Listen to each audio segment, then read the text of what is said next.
je suis Charles Mercier, je suis maître de conférences en histoire contemporaine à l'Université de Bordeaux et j'étais rapporteur de l'atelier Démocratie, citoyenneté, laïcité.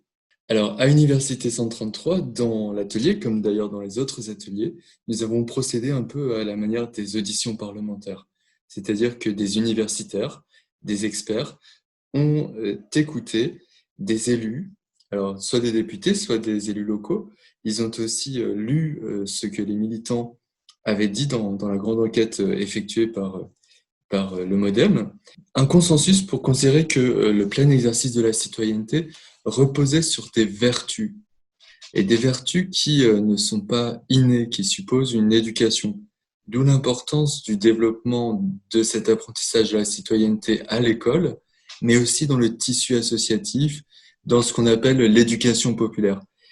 Et puis renforcer à l'échelon local, dans une idée de décentralisation, de subsidiarité tout à fait propre au centre, les liens entre les élus locaux, le monde associatif et les acteurs éducatifs de l'éducation nationale. Certaines personnes auditionnées pouvaient manifester de l'inquiétude sur l'évolution récente, notamment la très faible participation au second tour des municipales. Dans certains cas, certains se sont inquiétés de ce que Brice Teinturier a appelé les PRAF, le plus rien à foutre, une sorte d'individualisme qui minerait de l'intérieur le contrat démocratique. Et donc, la question qui nous traversait, c'était de savoir si cet épuisement démocratique était lié, en fait, c'était un phénomène social dans lequel chacun avait sa part de responsabilité, ou si c'était les élus, le personnel politique qui en étaient responsables. On a aussi pointé le rôle des médias, d'information continue notamment, sur tout ce qu'ils peuvent avoir d'ambigu dans le montage en épingle de faits divers ou de faits qui deviennent sensationnels. Ce qui était en cause aussi, c'était le développement des réseaux sociaux comme espace alternatif d'information. Alors, face à cet élément, cette reconfiguration de l'information, eh bien, beaucoup ont plaidé pour développer l'éducation aux médias, non seulement au sein de l'école, mais aussi tout au long de la vie, puisque les plus âgés ne sont pas moins vulnérables que les enfants et les adolescents aux fake news, au conspirationnisme, au complotisme. Concernant les enjeux de la représentativité, c'est fondamentalement la question de savoir si le citoyen se reconnaît dans ceux qu'il a élus. Et le procès trop souvent fait aux élites et aux élites politiques qui est d'être déconnectées du terrain. Et je crois que dans l'atelier, on a pu mesurer à quel point ce procès était infondé parce qu'on a découvert, nous, universitaires, que les députés étaient des femmes et des hommes comme les autres. Il faut réussir à combler ce procès de principe qui est fait à ces élites.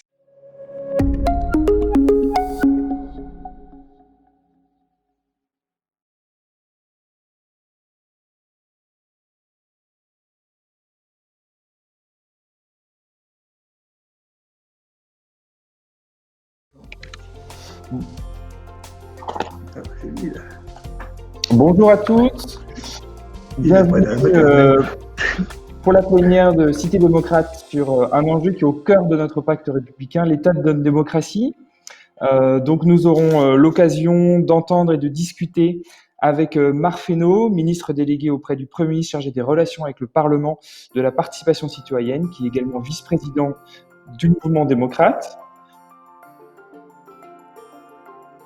Et également Sarah El Haïry, secrétaire d'État chargée de la jeunesse et de l'engagement auprès du ministre de l'Éducation nationale, de la jeunesse et des sports. Isabelle Florennes, également Michel Mercier, ancien garde des Sceaux, et Laurence Wisniewski, députée du Puy-de-Dôme, membre de la commission des lois. Alors nous savons ici au Mouvement démocrate, pour reprendre les mots de Marc Sornier, que la démocratie est le régime qui doit porter au maximum la conscience et la responsabilité de chacun. Le modèle démocratique libéral, que certains appellent occidental, semblait il y a 20 ans encore s'imposer progressivement sur les 5 continents, à la suite de la chute des républiques soviétiques et de l'émergence des démocraties en Europe de l'Est et en Amérique latine. Nous avions tort hier de le croire si établi, notre modèle, puisqu'il est aujourd'hui profondément attaqué de par le monde. Nous aurions surtout tort aujourd'hui de considérer que ce même risque est étranger à notre démocratie française. Le Cevipof a ainsi interrogé les Français en avril dernier, en plein confinement, et 44% estimaient qu'en démocratie, rien n'avance, qu'il vaudrait mieux moins de démocratie mais plus d'efficacité. Bien entendu, le souhait d'un exécutif fort était plébiscité pendant le confinement, on le comprend, mais on sait aussi que ces chiffres ne sont qu'un symptôme de plus au mal démocratique français, puisqu'en janvier, donc avant la crise sanitaire que nous avons connue, déjà 64% des Français considéraient que la démocratie fonctionne mal dans notre pays. Donc pour démarrer ces débats, je vais céder la parole tout de suite à Marc Fesneau avec une première question. Finalement, comment est-ce qu'on en est arrivé là et comment réconcilier aux yeux des Français la démocratie et la nécessaire efficacité des pouvoirs publics? Bonjour à toutes et à tous, heureux de vous rejoindre ce matin. Peut-être que les éléments pas être trop longs pour qu'on puisse échanger les uns avec les autres. D'abord, d'où vient notre crise? C'est très compliqué à détailler en 5 minutes, mais comme l'a très bien dit Pierre-Jean, que je salue, il y a des éléments, on voit bien, de crispation et de crise qui sont liés à plusieurs phénomènes, me semble-t-il. Moi, je pense que le premier, quand même, pour revenir à la base des choses, c'est le sentiment qu'ont eu les citoyens depuis 30, 40 ou 50 ans. L'incapacité des responsables publics à transformer les choses ou à œuvrer sur leur quotidien. Et je pense que dès lors que nous sommes rentrés dans un monde où, au fond, la puissance publique donnait le sentiment d'être assez impuissante, l'utilité du vote s'est amoindrie au fur et à mesure. Ceci se double d'ailleurs d'un élément nouveau qui a été celui de l'émergence, en tout cas aux yeux des citoyens, de la mondialisation, donnant encore plus le sentiment d'incapacité et d'inutilité des responsables publics nationaux.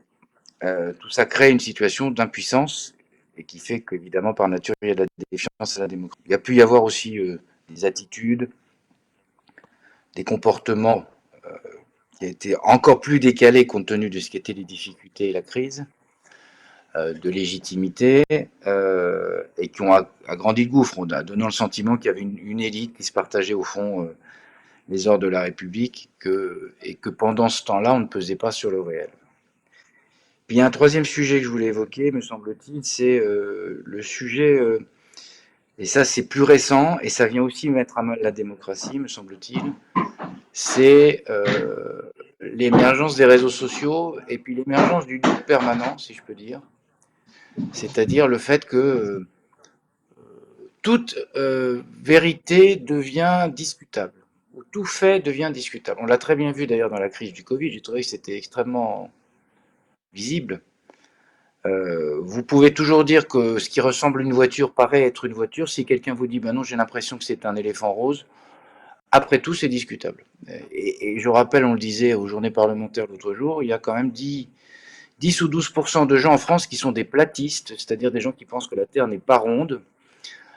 Faut pas sous-estimer, ça pourrait prêter à sourire au fond, mais faut pas sous-estimer le moment qu'on vit dans le monde où au fond tout est discutable et tout fait scientifique est discutable. Et comme les scientifiques eux-mêmes, on l'a vu au moment du Covid, entre eux s'assènent des choses qui ne sont pas fondées sur l'expérimentation, l'expérience, la controverse, parce que dans la science il y a toujours eu de la controverse, ça c'est normal, et que chacun peut venir sur un plateau dire tout et son contraire, d'ailleurs parfois la même personne, sans que ça pose de problème, évidemment ça vient troubler les esprits, parce que si même les scientifiques semblent eux-mêmes être théoriciens du complotisme, alors que ça devrait être le lieu qui en est le plus éloigné, évidemment on a une difficulté. Donc tout ça participe d'une grande difficulté.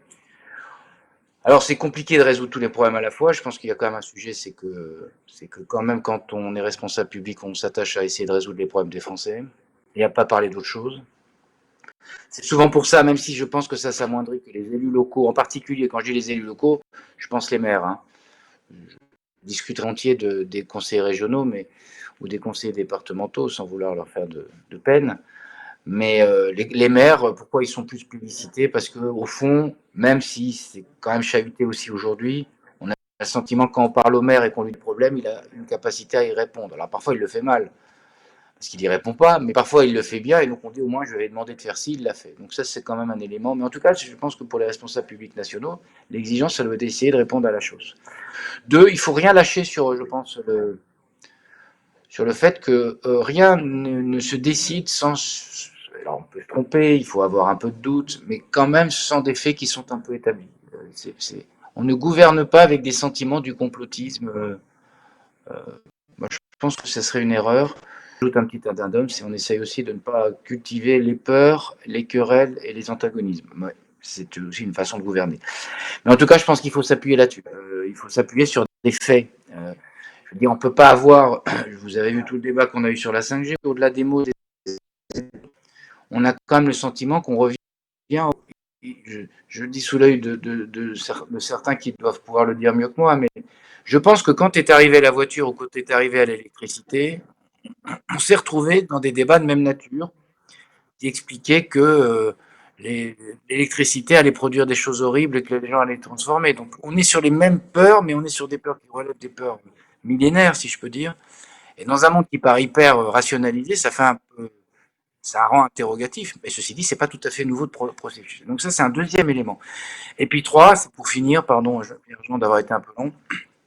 Il me semble qu'il faut qu'on essaie de renouveler nos pratiques démocratiques. Je pense aux pratiques démocratiques nationales en particulier. Je suis ministre des relations avec le Parlement et de la participation citoyenne. Je ne viens pas faire de prosélytisme du ministère où je suis. Mais je pense que la capacité qu'on a à la fois, ne pas opposer les deux, participatif et représentatif. Ce qui a la légitimité démocratique, c'est quand même le représentatif. Ça n'empêche pas qu'il faut s'appuyer sur du participatif. Ça se fait d'ailleurs en local, c'est pour ça que je ne comprends pas que certains s'effraient en national. Ça se fait en local et il faut essayer de le développer en national pour plutôt enrichir, apaiser les débats et que les parlementaires puissent s'en saisir dans de bonnes conditions. Mais après, c'est le travail des parlementaires. Et donc ça m'amène au deuxième point, c'est sans doute la modernisation institutionnelle que nous portons depuis longtemps, autour de François, qui pour l'instant largement disons les choses comme elles sont. Et la révision institutionnelle, elle participe aussi d'une révision du fonctionnement des parlementaires et du Parlement. C'est pas seulement les institutions, c'est ceux qui les font vivre aussi compte. Et moi qui ai été quelques parlementaires et qui ai fréquenté les instances parlementaires depuis maintenant une grande paire d'années, je reconnais volontiers que chacun est un peu responsable de la part de discrédit qu'on a maintenant sur le Parlement. Mais on aura l'occasion d'en parler, mais il me semble que c'est un élément quand même qu'il ne faut pas sous-estimer. Je trouve que parfois les parlementaires, moi qui suis désormais du côté obscur de la force, c'est-à-dire du gouvernement, mais les parlementaires aussi se prêtent assez facilement aux critiques en impuissance. Quand vous vous retrouvez avec des textes avec 2 ou 3 000 amendements, au fond, vous nourrissez le sentiment anti-parlementaire. Et quand des débats se nouent sur des choses anecdotiques et pas essentielles, ça me paraît dommage. Je finis juste en disant, voilà, il y a un truc intéressant qui est la Convention citoyenne qui a été lancée par le président. C'est pas très simple de faire atterrir ça, y compris de faire atterrir ça dans l'atmosphère parlementaire. Je voudrais saluer au passage la réforme, même si elle se fait à bas bruit, même si elle n'est pas une révolution du CESE, qui a été votée par les parlementaires cette semaine. Et salut, nous écoute Erwan Balanan, qui a été rapporteur et rapporteur efficace, parce que c'est un rapporteur qui a permis le compromis qu'on fasse un texte dans de très bonnes conditions. C'est pas la révolution, hein, mais en même temps, ça redonne quelques éléments pour faire en sorte que ce volet de la participation citoyenne puisse se développer. Voilà, j'ai été trop long, mais j'ai à peu près tout dit, ce que je voulais dire en tout cas. Merci beaucoup, Marc. Justement, tu l'évoquais, et c'était aussi l'un des sujets qu'on avait vu dans notre tête chercheuse d'Université 133, qui était la défiance entre les hommes et les femmes politiques. Donc justement, Élodie, tu nous as rejoint, Élodie Jacquier-Laforge, qui est députée de l'Isère, membre de la commission des lois. Comment est-ce que, d'après toi, on peut remonétiser le vote aux yeux des Français ? Alors, très, très grande question. Alors, je m'entends en écho, c'est normal? Alors, normalement, non. Bon. Là, ça y est, c'est bon, j'ai plus d'écho. Si j'ai de l'écho, mais c'est pas grave, je vais m'entendre. Comment remonétiser le vote? Alors, ça a déjà été évoqué par Marc. On voit que l'abstention augmente au fur et à mesure des scrutins, quand bien même jusqu'ici les questions, on va dire municipales ou en tout cas locales, étaient préservées. On a vu aux dernières élections, pendant la crise du Covid, qui malgré tout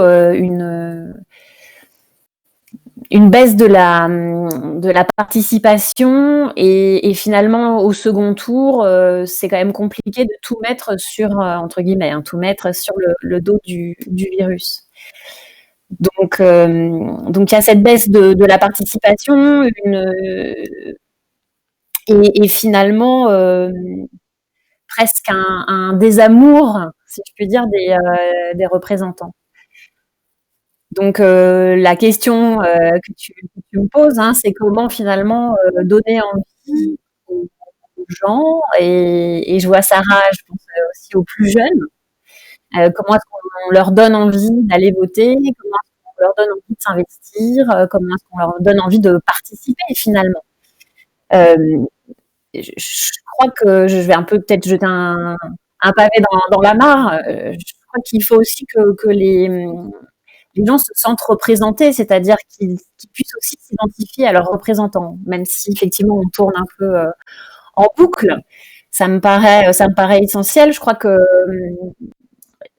beaucoup de nos concitoyens ne s'identifient pas à leurs représentants.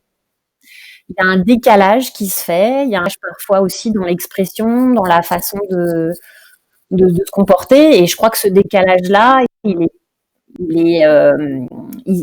se renforce, et qu'en tout cas, il fait que un certain nombre de nos concitoyens se détournent de leur vote. Et puis aussi, on a un contexte où les personnes attendent finalement une réponse immédiate, comme l'a évoqué aussi Marc. Voilà, certains pensent que la Terre est plate. Il y a une ambiance complotiste. Il y a aussi l'importance des réseaux sociaux, qui fait que des épiphénomènes, ou qu'en tout cas ce qui pouvait être considéré comme des faits divers deviennent des sujets d'actualité. Alors c'est pour ou contre la mini-jupe, pour ou contre est-ce qu'on peut montrer son nombril à l'école, enfin voilà, et ça devient un sujet qui prend toute la place. Bon. Donc il y a une volonté d'avoir une réponse immédiate, mais la politique, d'ailleurs on le sait avec la nomination de François Bayrou au commissariat, c'est aussi le temps long. Donc apporter des réponses, mais c'est pas des réponses qu'on va pouvoir apporter tout de suite sur comment est-ce qu'on remonétise le vote. C'est tout un processus. J'étais ce matin en bureau municipal, et même les élus parfois se désintéressent des commissions intercommunales. Pourquoi est-ce qu'ils s'en détournent? Parce qu'ils se sentent pas réellement acteurs et qu'ils se sentent pas réellement à participer dans ces commissions-là.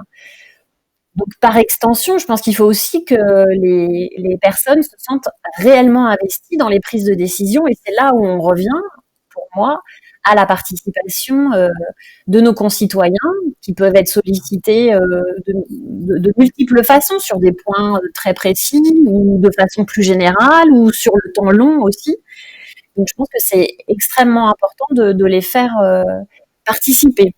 Donc, pour pas être plus longue, et parce qu'il y a beaucoup d'intervenants, c'est vrai qu'on on peut se poser la question du vote obligatoire, on peut se poser la question de l'évolution des votes, le vote électronique. Il y a eu un sujet aussi sur le vote par correspondance.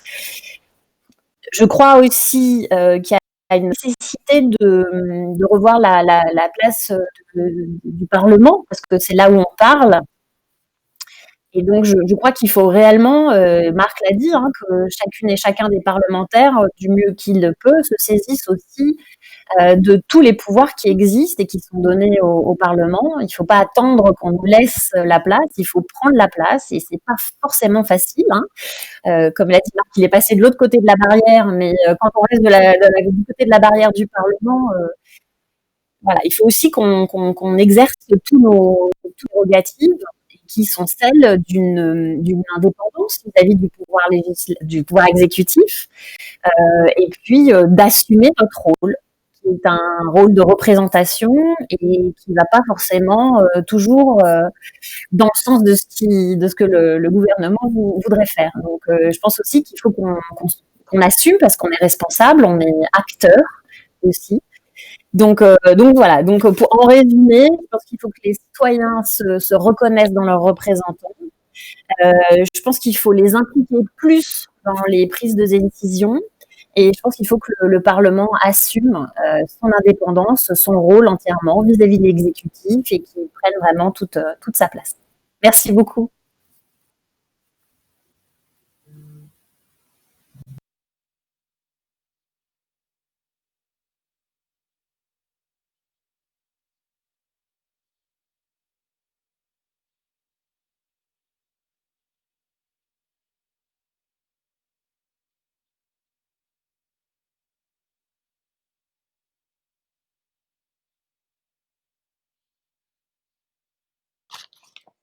Alors, merci beaucoup, Élodie. Tu parlais justement de passer la barrière. Je me dirige donc vers Sarah, qui l'a récemment franchie, qui est donc devenue secrétaire d'État chargée de la jeunesse et de l'engagement auprès du ministre de l'Éducation nationale, de la jeunesse et des sports. Donc Sarah, on l'a vu sur plusieurs interventions, la question de la jeunesse est évidemment fondamentale, de sa relation à la démocratie. Moi, je voulais citer un seul chiffre pour introduire ce sujet-là. Le CEVIPOF a fait une étude en 2017 sur le rapport des jeunes et de la démocratie, et moins de la moitié des jeunes pensaient qu'aller voter aux élections était un bon moyen d'influencer les décisions politiques en France. Comment est-ce qu'on arrive à favoriser l'engagement au sein de la jeunesse? On l'a vu se lever sur des causes. Comment est-ce qu'on arrive à revaloriser le rôle des élections dans l'expression citoyenne des jeunes? Merci. Merci beaucoup. Du coup, à mon tour, comme Élodie peut prendre les échos, j'espère que ça va passer. Et tout ça pour répondre à la question qui nous est posée. Moi, je m'inscris totalement dans la suite des propos et d'Élodie et de Marc, parce que le chiffre que tu donnes est inquiétant. Et donc, du coup, est-ce que notre démocratie est en danger quand un jeune sur deux ne croit pas dans le vote, quand un jeune entre 18 et 25 ans a 7 chances sur 10 de ne pas aller voter? Oui, ça nous questionne. Ça nous questionne parce qu'en plus, c'est mis en parallèle avec une montée des violences, voire la fréquence des violences contre les institutions, contre les symboles de la démocratie, que ce soit contre les écharpes, les élus locaux. Et puis, cette opposition, et Élodie en a très bien parlé, entre la démocratie représentative et puis finalement les autres. Sur cette ligne-là, moi je suis sur la ligne de Marc, la démocratie représentative est l'élément central, structurant de notre société. Mais pour les jeunes en particulier, comment on fait vivre les à côté? Comment on les amène à reconnaître cette démocratie représentative, puisqu'aujourd'hui, ils en sont extrêmement loin. Est-ce que notre jeunesse est engagée? La réponse est oui. La réponse est oui, parce que en fait, quand vous regardez la manière dont ils réinventent notre société, comment ils nous poussent à nous questionner sur la transition environnementale, sur notre capacité à nous saisir ou à ne pas accepter aujourd'hui de ne pas regarder. Quand on voit avec les réseaux sociaux le meilleur et le pire, le meilleur, c'est ces grands élans de solidarité, de saisissement, de projets pour trouver des solutions aux des territoires, de faire vivre un dialogue communal. Tout ça, c'est le meilleur. Et évidemment, une jeunesse qui s'engage, c'est une jeunesse qu'on accompagne dans l'engagement et qu'on amène jusqu'au bout de la démocratie représentative. Et pour ça, on a plusieurs chemins. Le premier, c'est tout le pôle autour de la démocratie communale, de la démocratie municipale. Je l'ai vu passer également sur un compte Twitter. C'est évidemment la sensibilisation, la participation avec les conseils municipaux jeunes. Cette semaine, et pendant 3 semaines, il y a les élections au collège et au lycée des conseils collégiens et des conseils des lycéens. C'est cette finalement élection d'éco-délégués qui est une avancée au sein de l'école. Mais c'est aussi la capacité que trouve chaque jeune à être dans l'action, dans une structure associative, dans une mission locale ou dans des structures qui animent nos territoires. Quand on se rend compte que participer, c'est aussi influer sur le présent, influer sur la décision, alors il y a une meilleure compréhension de, de la représentativité, de l'exercice démocratique, et trois, d'accepter que sa position n'est pas celle qui est peut-être majoritaire. Mais pour ça, il faut tout un chemin du plus jeune âge, mais je ne crois pas que la citoyenneté, c'est à 18 ans et exclusivement à 18 ans.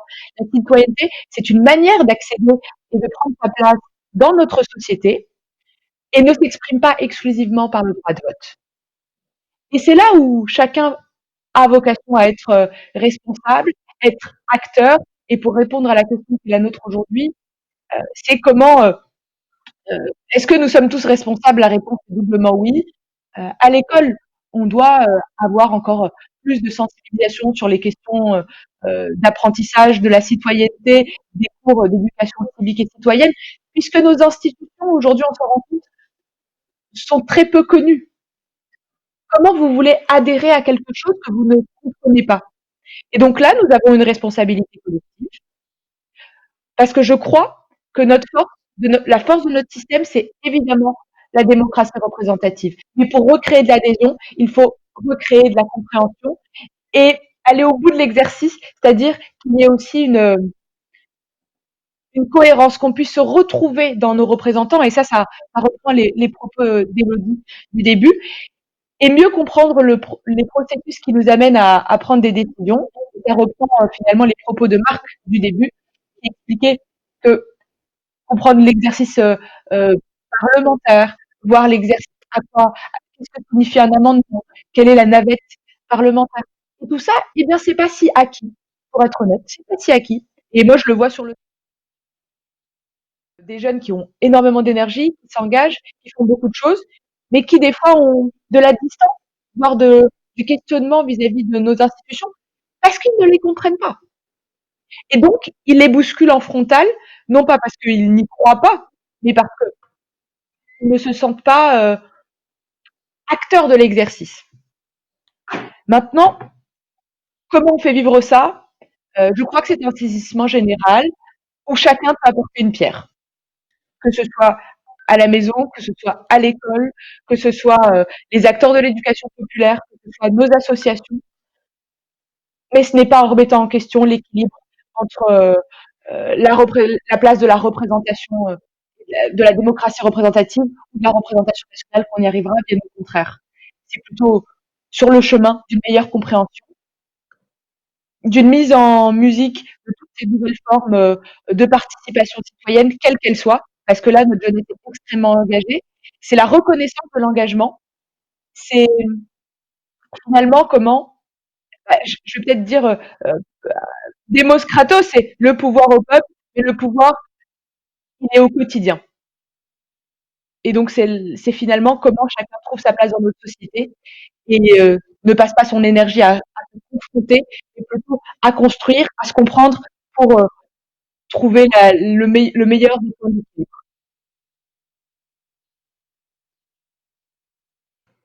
Très bien. Merci beaucoup, Sarah, pour ce panorama complet et évidemment ce focus sur la jeunesse. Je vais laisser la parole à Michel Mercier maintenant, qui est donc ancien garde des Sceaux, pour revenir aussi un petit peu à la question qu'on avait au départ, celle de la responsabilité aussi collective, tous responsables de la situation de la démocratie aujourd'hui. On a vu aussi que cette démocratie, en effet, elle était plurielle, qu'il y avait une démocratie qui s'exprimait sur les territoires, une démocratie qui était plus participative, une démocratie sociale aussi, qui est nécessaire d'aborder. Donc finalement, comment est-ce qu'on rend chacun responsable devant la protection de ce patrimoine commun?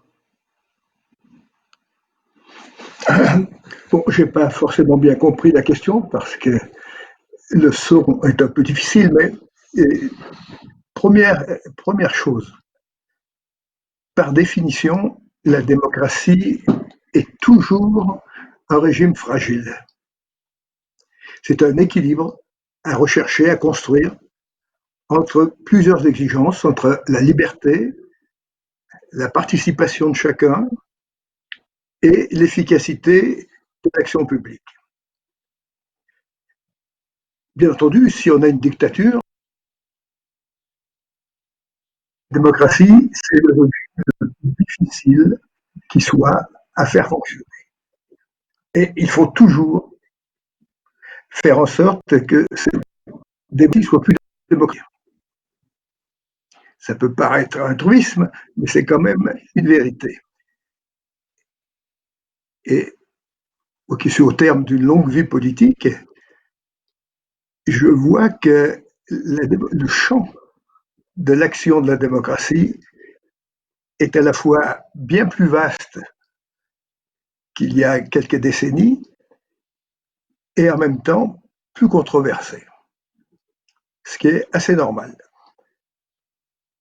Sur l'engagement, on te dit il y a plus d'abstention, c'est vrai, mais je crois aussi qu'il y a plus d'engagement des citoyens dans d'autres domaines.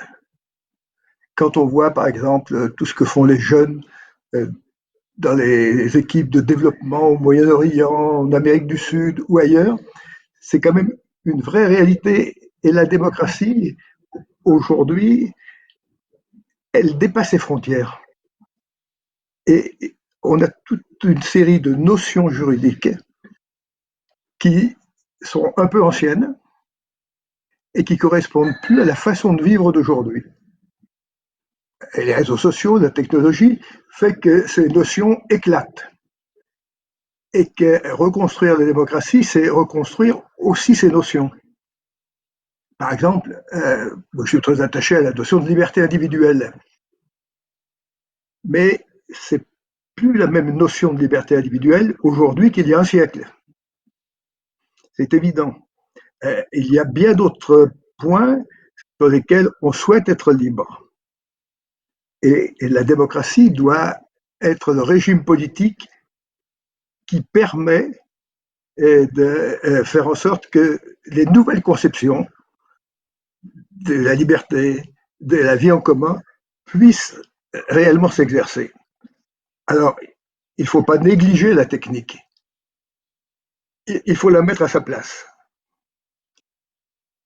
Par exemple, plusieurs orateurs ont parlé de l'abstention du vote et que les citoyens avaient le sentiment que leur vote ne servait pas à grand-chose en fin de compte. Ça peut être vrai. Si vous avez une élection, quelqu'un est élu avec 50,01, eh bien les 49, quelque chose eh bien, se trouveront dépossédés en quelque sorte de leur vote. Donc il faut qu'on réfléchisse à des modes de votation différents et qui fassent que tous les votes comptent. C'est la proportionnelle, bien sûr, mais qui doit être comprise correctement.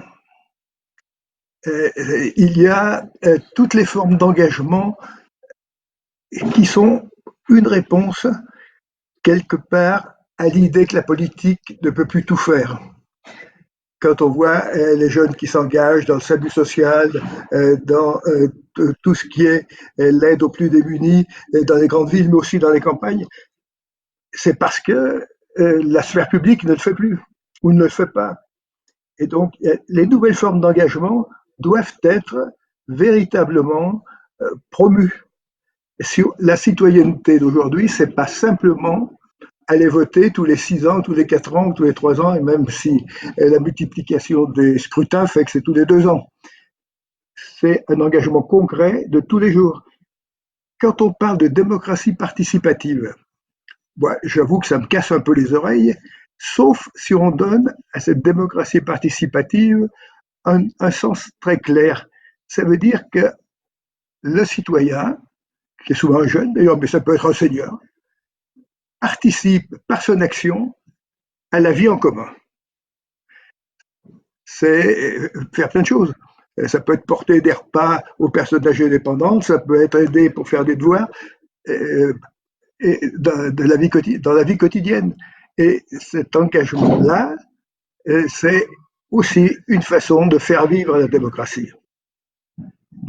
Il nous appartient, à nous centristes peut-être encore plus qu'aux autres, d'inventer les modes d'action du citoyen d'aujourd'hui et de ne pas l'enfermer uniquement dans le vote une fois tous les X années, même si ces rendez-vous sont fondamentaux pour la liberté, mais ils ne doivent pas être les seuls rendez-vous. Il y a le rendez-vous quotidien de la vie de tous les jours, et puis il y a les grandes actions de développement, d'aide au peuple mini, l'accueil des personnes qui viennent d'ailleurs parce qu'elles ne sont pas libres chez elles. Donc on voit bien qu'il faut réinventer une démocratie plus globale si, si on veut qu'elle soit plus réelle. Merci.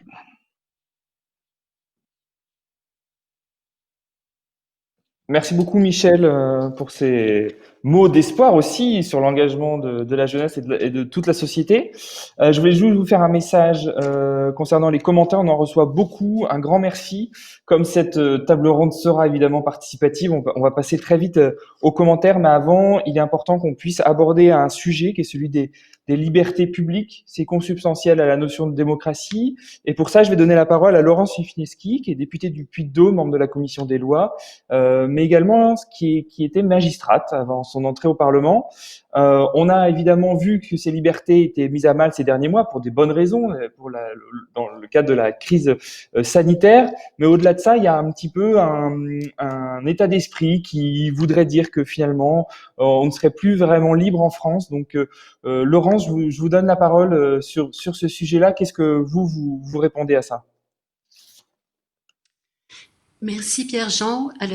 Vous me direz si on m'entend, parce que moi je vous ai très peu entendu. Effectivement, On j'ai pas t'entend mal très bien, d'écho. Laurence. Bon, je continue alors, sinon je m'arrête tout de suite. Beaucoup de choses ont été dites et si tu me permets une observation préliminaire, je voudrais remercier Jean-Noël Barrot, notre secrétaire général, qui a permis ou qui a lancé l'université 133. Et en fait, les débats qui ont lieu dans le cadre de cette université nous permettent aujourd'hui de débattre dans de meilleures conditions encore, parce que nous avons tous beaucoup réfléchi avant que ne se tiennent ces plénières d'aujourd'hui, de ce week-end. Et je pense que notre pensée s'est affinée à la suite de tous ces ateliers. Alors, pour revenir à la question précise que tu me poses ce matin, je voudrais dire que bien sûr, nos libertés individuelles ont été rognées, si je puis dire, elles ont été limitées du fait du Covid, mais c'était nécessaire et ce qui est important, c'est de savoir où on met le curseur, parce que il y a toujours deux libertés qui s'opposent. Nous avons dans une certaine mesure le droit à la santé et c'est vrai que pour pouvoir exercer ce droit, il faut aujourd'hui, dans un contexte particulier, limiter nos libertés. À titre personnel, j'avais été très vigilante s'agissant de l'application Stop Covid. Au demeurant, vous aurez peut-être constaté que les Français ont été très réticents sur cette application puisqu'elle a été très peu téléchargée. Et moi, à titre personnel, et parce que je suis très attachée aux libertés individuelles et que je suis consciente de la tentation un peu totalitaire des nouvelles technologies, j'ai très soucieuse du stockage et de l'utilisation éventuelle des données qui qui pourraient résulter de cette application. Pierre-Jean, tu as aussi évoqué la liberté de manifester qui semblerait atteinte aujourd'hui à raison de manifestations très violentes qui ont eu lieu récemment. En fait, là encore, nous avons le droit à l'intégrité physique et si la possibilité de manifester a été encadrée, parce que nous avons toujours cette liberté fondamentale, elle a été encadrée de manière à ce que l'intégrité physique des manifestants, mais aussi des forces de l'ordre, puisse être préservée. En fait, la liberté sur laquelle je voudrais revenir un peu plus dans le détail, c'est la liberté d'expression. Parce que je crois que là, il faut distinguer euh, euh, l'expression de chacun qui peut parfois être qualifiée de fake news. Euh, je ne me souviens plus qui faisait allusion tout à l'heure à la Terre, à la croyance selon laquelle la Terre était plate, peut-être Marc. Et bon, du temps de Galilée, je pense que c'était pas une fake news de dire que la Terre était plate et qu'elle tournait autour d'elle-même. Donc, est-ce qu'aujourd'hui la 5G porte atteinte à l'égalité des territoires et à notre environnement? C'est très compliqué de trouver la vérité. Euh, et je crois qu'il faut plutôt mettre le curseur du côté de la liberté, pousser le curseur vers la liberté. En revanche, il y a les incitations à la haine, les comportements, les harcèlements individuels sur les réseaux sociaux, puisqu'en fait, euh, je crois que ce sont les nouvelles technologies et les réseaux sociaux qui nous confrontent à ces difficultés. Et là, il faut être intraitable et pouvoir rechercher et punir les auteurs de telles infractions. Là, ce sont des infractions. Vous vous souvenez sans doute de l'affaire Mila, qui m'avait beaucoup choquée. Et aujourd'hui, après 8 mois d'enquête, on n'a toujours trouvé qu'un seul auteur, alors que nous savons qu'il y en avait plusieurs. Et nous devons rechercher plus d'efficacité parce que aujourd'hui, c'est elle qui a dû, c'est cette jeune fille qui a dû changer de collège, qui a dû changer de quartier, enfin bref. Et c'est un peu le monde à l'envers. Et si on ne trouve pas les auteurs qui se cachent sous des pseudos, nous devons travailler là, à cette efficacité. Eh bien, il faut réprimer les plateformes. En tout cas, c'est mon sentiment. Il y a aussi le politiquement correct, alors qui est à son stade extrême à mon sens aux États-Unis, mais qui nous parvient en Europe toujours avec un petit temps de retard. Et je crois qu'il faut être très attentif aussi à ce politiquement correct, parce que vous aurez observé par exemple que le New York Times ne publie plus de caricatures. C'est grave, je crois que c'est grave. Et nous avons une sorte de... Enfin, je crains qu'il y ait une sorte de dictature de minorités qui s'expriment de façon violente, radicale sur les réseaux et qui freinent les ardeurs de beaucoup d'expressions modérées, sans doute comme celle de notre mouvement, enfin de notre famille, parce que on ne se trouve pas dans le créneau aujourd'hui politiquement correct. Et vous voyez, je crains, s'agissant de notre démocratie, que l'on ne porte atteinte aujourd'hui au principe d'égalité avec son corollaire qui est celui de la distinction au mérite, lorsque on développe les quotas. Il faut être très attentif, à mon sens, à cette question. Est-ce que c'est la société que nous voulons? Est-ce qu'il est opportun? Est-ce qu'il est justifié que Finkielkraut ne puisse pas tenir une conférence? Que l'on interdise, enfin, de fait, la production brillante d'Eschyle à la Sorbonne. Enfin, tout cela me perturbe et je crois que cela doit interroger notre famille politique. Et alors, je termine, j'ai peut-être déjà été trop longue, mais il y a tant de sujets à évoquer lorsque la démocratie est en jeu, et je vais bien sûr dans le sens de tout ce qui a été exprimé par nos éminents intervenants de ce matin, Marc, Sarah, Michel, Élodie. Nous devons trouver l'équilibre entre la démocratie représentative et la démocratie participative. incitative. Nous devons trouver l'équilibre entre le droit d'expression des minorités, mais et la pression trop forte qu'elles peuvent exercer. Et nous devons pouvoir nous exprimer librement sans craindre les foudres du harcèlement sur les réseaux sociaux.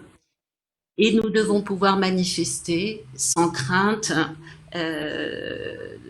d'être exposés dans son intégrité physique. Voilà, j'ai été trop longue, mais il y a aussi Non, mais c'était tant de sujets comme ceux que nous extrêmement ayons pertinent. évoqués dans le cadre des universités 133, la laïcité, nous allons débattre de la loi séparatisme, sur les séparatismes. Bon, enfin, je compte beaucoup sur vous tous et sur nos deux ministres qui sont aujourd'hui présents à notre table ronde parce que Sarah, oui, il faut que les jeunes s'impliquent. Mais Michel, tu as raison aussi, les jeunes s'impliquent différemment. Et Marc, oui, nous devons trouver aussi d'autres équilibres entre les trois institutions, les trois pouvoirs, j'ose dire, même pour le judiciaire. Et c'est vrai que le Parlement doit trouver ou retrouver sa juste place. Merci. Merci beaucoup. En effet, tu abordais donc des sujets extrêmement importants qui sont revenus dans les commentaires notamment.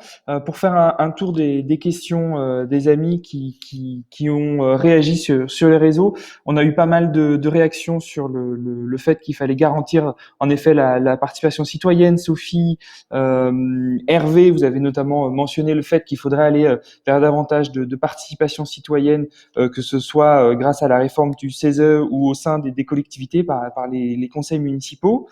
On a également sur cette inclusion de la jeunesse finalement deux questions que j'aimerais mettre en parallèle puisqu'elles sont importantes, celle de l'éducation à la citoyenneté qui ont été rappelées par plusieurs des personnes en commentaire, également celui de finalement modifier ce vote, enfin agir dessus, notamment abaisser pourquoi pas le vote, l'âge pour voter à 16 ans.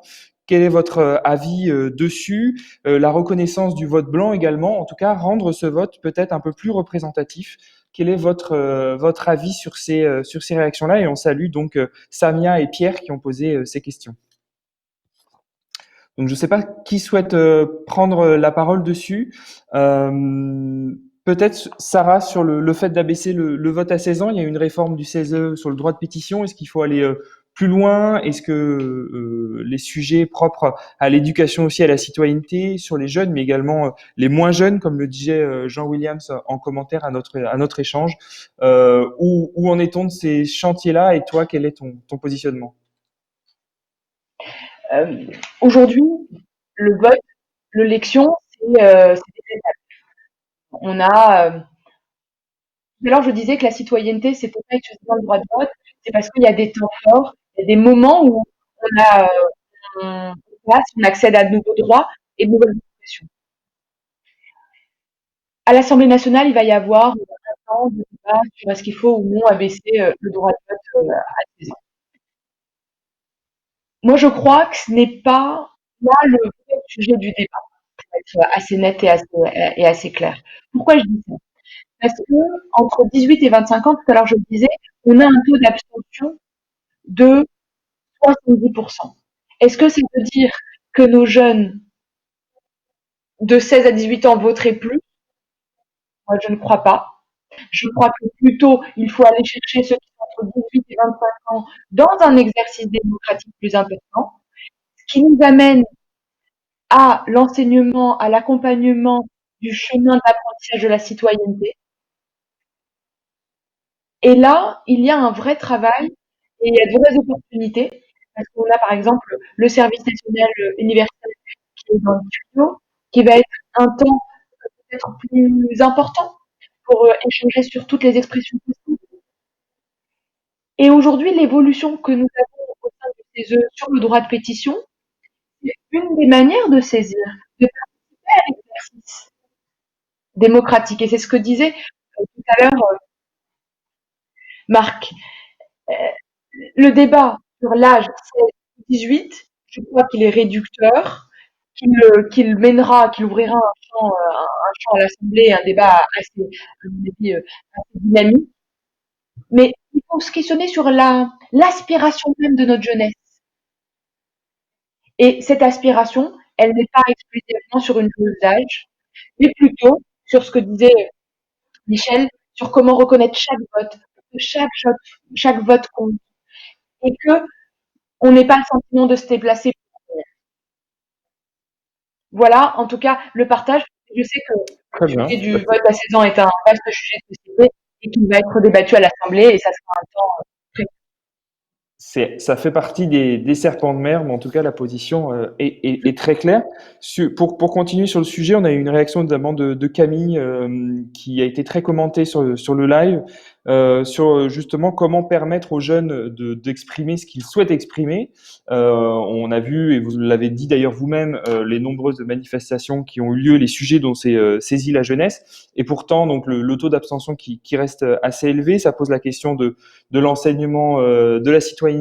Élodie, tu souhaitais réagir par rapport à cela? Oui, merci, merci Pierre-Jean. Je voulais réagir parce que j'ai la possibilité, dans le cadre du Parlement des enfants, d'intervenir depuis 3 ans devant les classes de CM2.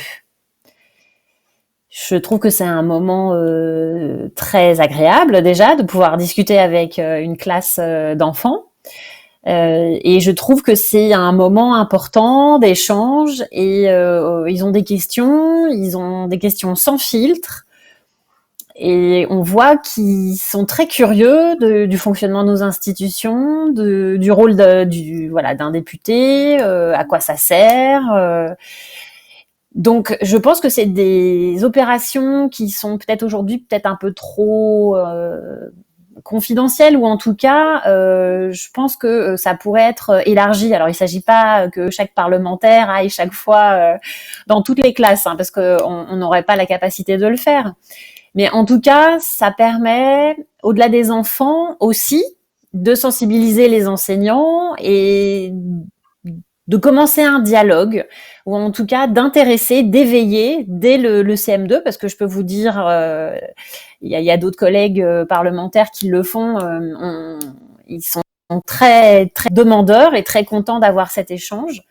Donc en tout cas, je crois que ces opérations-là, elles devraient se développer. Alors s'ils peuvent en plus être lauréats du Parlement des enfants et visiter l'Assemblée nationale, alors là c'est génial. Mais c'est vrai que c'est il y a qu'une classe qui gagne chaque année.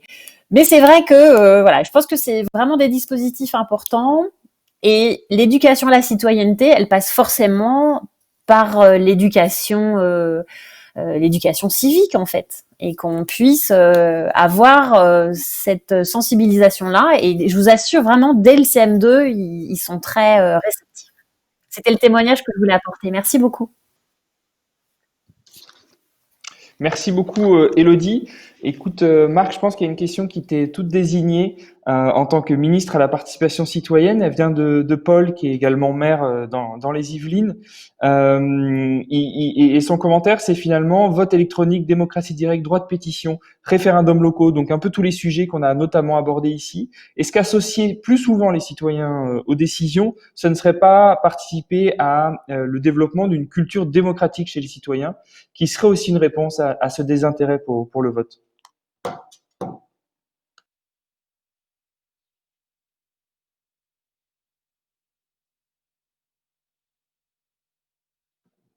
Est-ce que tu arrives à connecter ton micro?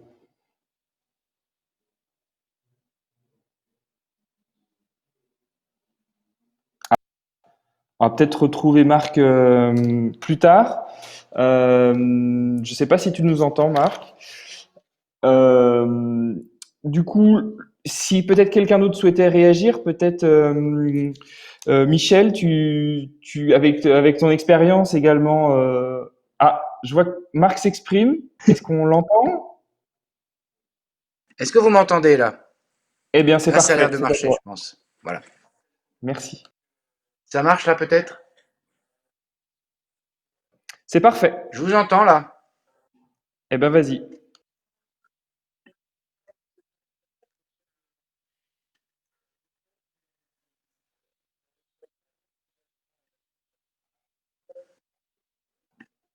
Est-ce que tu veux que Vous je te m'entendez ou repose la pas question là? de Paul? Oui, oui, on t'entend très bien.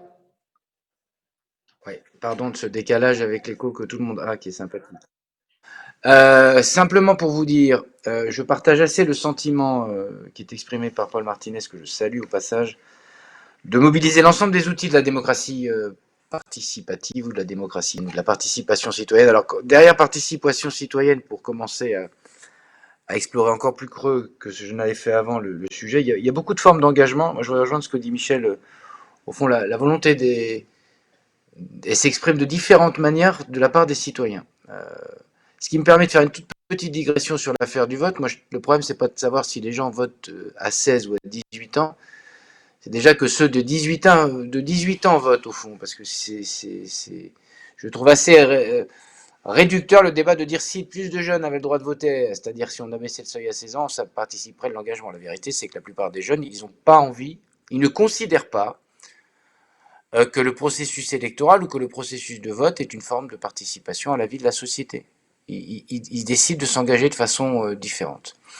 Je fais cette digression parce qu'on va avoir le débat dans 10-15 jours, je le dis sous le regard de Sarah et des parlementaires qui nous entendent ou qui sont là, Laurence et Elodie, parce que je vois bien qu'on va essayer de dire si vous voulez que les jeunes s'engagent, il faut qu'ils votent plus tôt. Au fond, c'est pas ça. Moi, je pense que c'est pas ça la solution. Je pense en plus, on en a dit un mot les uns et les autres tout à l'heure, la crise des gilets jaunes et les crises qu'on a devant nous montrent qu'il y a quand même en plus un process d'acculturation, si je peux dire, qu'il faut développer pour mieux connaître nos institutions, parce que il est quand même dramatique que nous n'ayons pas réussi quand même à élever un peu plus la prise de conscience sur le niveau de connaissance du fonctionnement de nos institutions, parce que je pense qu'une grande partie de la difficulté tient à ça. Est-ce qu'il faut, oui, est-ce qu'il y a des outils de la démocratie qu'il faut mobiliser? Je pense que c'est l'ensemble de ces outils qu'il faut mobiliser, sans en faire chaque fois l'alpha et l'oméga, mais comment dirais-je, tout outil ou toute démarche ou tout process ou toute méthode qui permet de mieux faire comprendre, de mieux faire connaître, que certains puissent s'y engager quand d'autres le feront pas tout de suite, mais peut-être s'y engager ensuite. Euh, c'est les petits ruisseaux font les grandes rivières, si je peux dire, et il me semble qu'il faut mobiliser l'ensemble des outils en étant, en tout cas sur les process de participation citoyenne ou d'association des citoyens, je prends le vocable avec plusieurs angles parce que c'est très large, pour à chaque fois, à la fois faire prendre conscience de ce qu'est la démocratie locale, commençons par la démocratie locale, ça aidera aussi au niveau national, et puis après permettre aux citoyens de s'associer à telle ou telle décision, mais vous voyez bien qu'on n'est pas sur les mêmes sujets et process quand il s'agit d'une décision d'aménagement dans une commune que d'une décision un peu plus lourde dans une commune. Et je pense que c'est pas tout à fait les mêmes process qui sont à l'œuvre. Quand vous décidez de faire de la démocratie participative sur l'élaboration d'un plan local d'urbanisme, il me semble que ça nécessite des outils, une prise de conscience, une appropriation qui nécessite du temps, de la formation, qui n'est pas la même chose que le choix que feraient des citoyens sur tel ou tel aménagement. J'entendais, je crois que c'est la ville de Paris qui disait on va faire de la participation citoyenne sur le PLUI, on va faire 2 réunions de 2 heures. Oui, il me semble que c'est pas en 2 fois 2 heures ou 2 fois 3 heures qu'on règle la question du PLUI ou du PLU de la ville de Paris. Parce que vous voyez bien que les enjeux sont démentiels et que ça relèverait plutôt d'un processus de convention citoyenne tel que nous l'avons mis en œuvre. L'important, c'est de ne pas galvauder les outils et pas de vendre de la participation citoyenne plus quand elle ne l'est pas, parce que ça viendrait ajouter du désenchantement au désenchantement, si vous me permettez cette chose. Donc l'important quand on se lance dans un processus de démocratie participatif, c'est de savoir où on veut atterrir, c'est-à-dire pas ce que va être l'expression citoyenne à la fin, parce que par nature on ne doit pas la connaître et pas la vouloir, ça n'empêche pas d'avoir un avis, mais au moins savoir ce qu'on en attend. C'est un oui, c'est un non, c'est une amélioration, c'est un regard, c'est quelque chose qui vient éclairer la décision publique.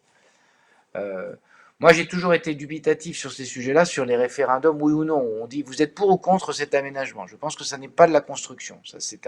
Vous mettez les gens face à un choix binaire, y compris dans les choix locaux qui sont un peu compliqués. Voilà ce que je voulais dire.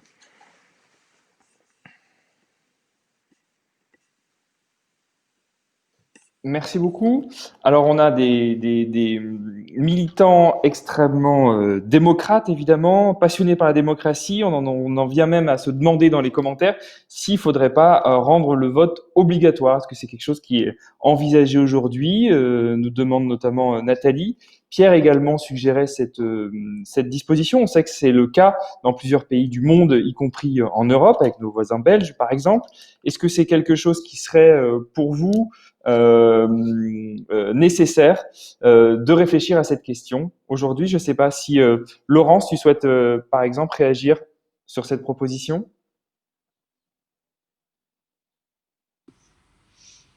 Euh, alors, pourquoi pas? C'est un sujet qui a été à de nombreuses reprises proposé, d'ailleurs déjà dans des textes, et qui n'a jamais abouti parce que là encore, ça nous paraît être une possibilité de réponse intéressante, mais la liberté, c'est aussi celle de ne pas voter.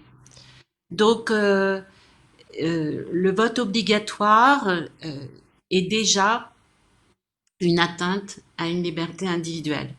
Mais nous connaissons, nous devons trouver des équilibres. Nous connaissons déjà des atteintes, comme je le disais tout à l'heure, et conséquentes à nos libertés individuelles. Cela mérite sans doute un débat actualisé au regard des résultats des derniers scrutins que nous avons connus. Mais jusqu'à maintenant, notre culture en France penchait plutôt vers la liberté totale et donc celle aussi de ne pas voter. Très bien. Je ne sais pas si quelqu'un d'autre souhaitait ajouter quelque chose sur ce sujet du vote obligatoire. Je vous regarde, mais je pense qu'on va passer à un sujet suivant. C'est celui un petit peu des territoires. On nous dit aussi pourquoi finalement aller voter alors que certains territoires sont peut-être oubliés dans la ruralité, dans les quartiers politiques de la ville. Ça rejoint aussi la plénière qu'on avait précédemment. Et finalement, si les politiques n'ont pas suffisamment de prise sur ces sujets-là, pourquoi se déplacer pour aller pour aller plus haut? Est-ce qu'il y a besoin, selon vous, d'agir là-dessus, donner peut-être plus de prérogatives, de compétences aux élus locaux notamment, si on parle de la démocratie locale, à ce sujet-là? Également, parler du sujet qu'on avait, qui était, je vais le retrouver, pardon, oui, du cumul des mandats. Là-dessus aussi, certains expliquent que le cumul des mandats doit permettre finalement d'avoir des élus qui agissent sur plusieurs tableaux à la fois et qui permettent de prendre davantage de décisions et d'avoir davantage de prise sur leur territoire. Qu'est-ce que pour vous, que tirez-vous du bilan de l'interdiction du cumul des mandats, notamment avec une fonction exécutive locale et une fonction parlementaire? Peut-être Michel, si vous souhaitez réagir par rapport à cela, à la fois sur Sur le cumul des mandats. local et cumul des mandats. Je crois qu'il faut toujours se méfier des grandes idées que l'on peut avoir. Le cumul des mandats locaux et du mandat national pouvait souffrir des critiques, bien entendu, qui pouvaient nourrir l'absentéisme ou mélanger les intérêts locaux et les intérêts nationaux. Et de ce point de vue, il y avait critique à faire. Mais empêcher le parlementaire d'avoir un ancrage local avec des responsabilités locales, c'est une chose d'être élu conseiller départemental et une autre qu'est d'être dans l'exécutif et de prendre des décisions. Par exemple, je pense que le parlementaire a aussi besoin, pour exprimer ses choix nationaux, notamment sur la législation, d'avoir un terrain d'expérience en quelque sorte. C'est l'exercice d'un mandat local. Là aussi, c'est une question d'équilibre. Moi, j'ai été cumulard, beaucoup.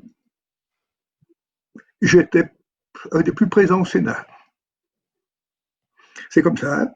Donc, autant on peut limiter le cumul, l'interdire comme on l'a fait, c'est peut-être beaucoup. Et on nourrit en tous les cas le risque d'avoir en quelque sorte des parlementaires hors sol, risque dont il faut se méfier. Alors là aussi, recherchons l'équilibre. Très bien. Merci Michel. Est-ce que quelqu'un d'autre souhaitait réagir par rapport à ce sujet de la démocratie sur les territoires? On a un exemple que je me permets de vous citer qui nous vient de François Xavier sur la ville de Bron, auquel on félicite d'ailleurs d'avoir été élu adjoint au maire récemment, qui donne l'exemple d'un travail de concertation des habitants, commerçants et associations qui donnera lieu à un référendum local pour valider le projet à l'issue de ce travail de coélaboration, par exemple. Je me permets de revenir sur un sujet là aussi parce que on a des commentaires dessus. C'est le Conseil économique, social et environnemental. Marc, tu commençais sur ce sujet-là en saluant le travail d'Erwan Balanan au Parlement. Est-ce qu'il est possible d'accroître la participation citoyenne vis-à-vis de cette instance-là? On a l'exemple de la Convention citoyenne. Qu'est-ce qu'il en est? Est-ce que c'est quelque chose qui a été concluant et qui demain pourra être réédité sur certains sujets? Et au-delà, comment faire vivre cette dynamique des acteurs locaux, des acteurs sociaux, économiques et environnementaux sur les territoires également.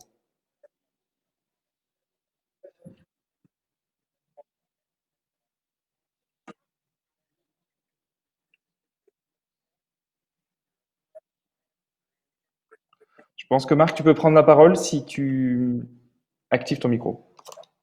Ou si ton micro est déjà activé.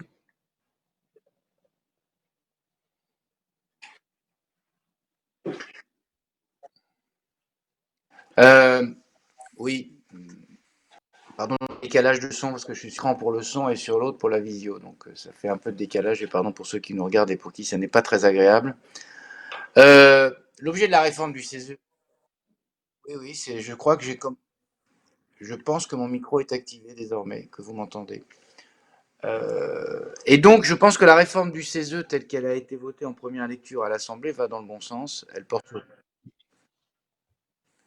Elle va dans le bon sens parce qu'elle permet, elle permet au fond de répondre à 3 exigences. La première, c'est celle de renforcer le pouvoir consultatif du CESE. Moi, quand je suis rentré en la matière, quand j'étais ministre des Relations avec le Parlement, je dois dire que je savais ce qu'était le CESE quand même. J'en avais lu des rapports, mais j'en avais une vision un peu, comment dirais-je, distante, avec le sentiment que cette institution vénérable du Palais d'Iéna était un peu, à défaut d'être démodée, décalée. Et en fait, quand vous regardez les choses, ça n'est pas tant la faute du CESE que la faute de ceux qui devraient s'en servir et s'en saisir. C'est-à-dire, au fond, les parlementaires, les 2 assemblées, ceux qui d'ailleurs siègent au CESE, les organisations syndicales, parce que c'est un lieu assez miraculeux, je ne sais pas, ça relève peut-être pas de ce champ-là, mais c'est un lieu assez intéressant de débat, de dialogue entre différentes parties prenantes qui parfois s'écharpent, pour ne pas dire autre chose, sur le champ public. Donc premier sujet, renforcer la partie de consultation, de faire de ce lieu-là le lieu plus parce qu'il y a des tas d'organes qu'on consulte sur des tas de projets de loi, et l'idée c'est de concentrer un certain nombre de consultations à l'intérieur du CESE, et je trouve que ça renforce son point. 2, il y avait un sujet de modification de sa composition. Reconnaissons que dans un certain nombre de cas, il y avait beaucoup de ce qu'on appelait pudiquement les personnalités qualifiées, allez, disons que parfois ça pouvait donner le sentiment qu'on venait installer au CESE des gens qui finissaient un peu comme des chevaux à la retraite leur carrière. Et je pense que ça nuisait à l'image du CESE, que le président du CESE, Patrick Bernasconi, a toujours été très soucieux de l'image de cette organisation et le fait qu'on puisse renforcer, tout en diminuant le nombre, la place des gens qui sont désignés par des organisations syndicales, par des organisations professionnelles, me semble intéressant, quand bien même il y avait des personnalités qualifiées d'ailleurs qui étaient renommées et compétentes, mais je pense que c'était bien de le faire. Puis troisième sujet, pour y répondre donc plus précisément à la question, on a une expérience de la Convention citoyenne qui est en cours, elle n'est pas terminée, puisque désormais le sujet c'est l'atterrissage des propositions des citoyens. Mais on a une expérience qui est très riche, et la volonté du président de la République et du gouvernement, c'est de faire en sorte quand même que, on puisse adosser au CESE et faire du CESE le lieu où la participation citoyenne vient s'organiser, parce qu'il y a besoin de beaucoup de méthodologie.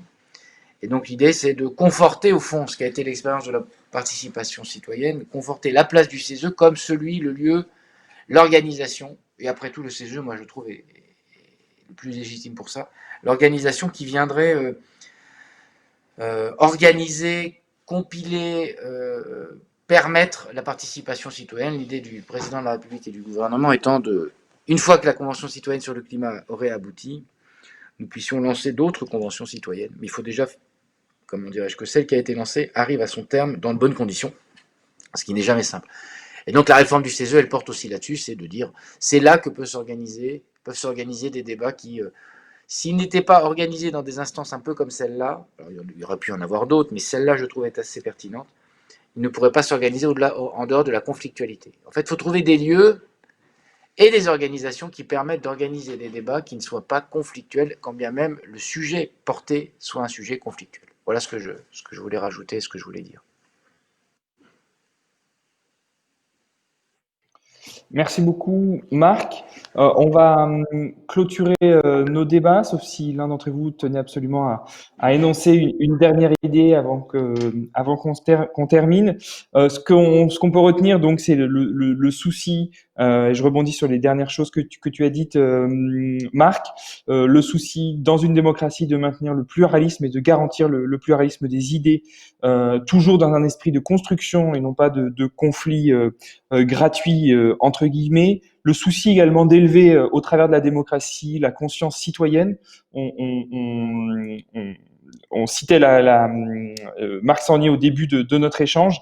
Ça s'est retrouvé dans plusieurs de vos interventions. Favoriser la démocratie également à l'ensemble des strates et sous toutes ses formes.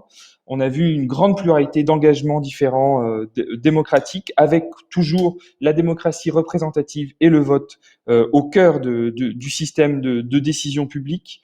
Et tout cela étant accompagné d'une valeur cardinale de la démocratie, la liberté également d'exprimer son opinion comme de la retenir, si tel est le choix du citoyen.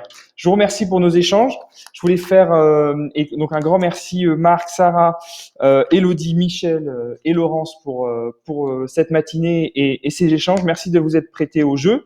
On a répondu à beaucoup de questions. On a essayé d'être très démocrate sur le sujet. On a répondu à plus d'une vingtaine de questions qui ont été postées en commentaire. Donc, j'invite nos téléspectateurs à garder ce lien pour vous dire que ce qui suit entre midi et 13h, ce sera le Forum des députés européens avec Vincent Chauvet, qui est le maire jeune démocrate, je me permets, d'Autun.